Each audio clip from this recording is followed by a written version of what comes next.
Tonight, people across the country are looking back 50 years after man's first walk on the moon.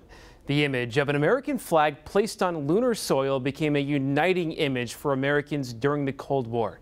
But in 1969, our country was in the middle of one of the most divided times in modern history.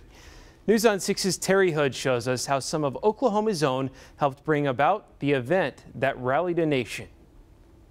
Oklahomans absolutely must be proud of the legacy of Apollo. 50 years ago, people around the world watched as American Neil Armstrong took that famous small step out of his lunar module and onto the surface of the moon, a step made possible in part by Oklahomans. All of the external components on the Saturn rockets that took Neil Armstrong and Buzz Aldrin to the moon were built in Oklahoma. This giant leap in science and technology seemed impossible to most, including an Oklahoman who would go on to command Apollo 10. I always looked so close, but I never thought that I'd ever go there.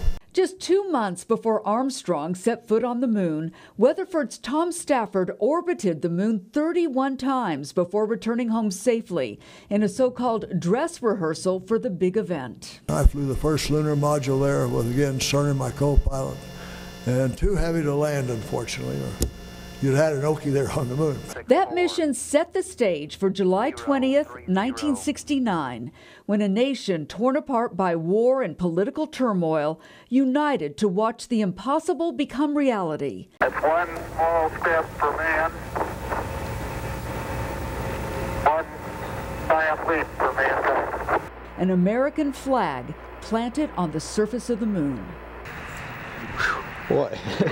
Now, an Oklahoman is leading the country's efforts to send a man back to the moon, a journey NASA Administrator Jim Bridenstine says will eventually take mankind to Mars. Oklahoma does have an impressive history with the Apollo program, and that's the legacy on which today we are building the next generation lunar and Mars missions. Terry Hood, Oklahoma's own News on 6.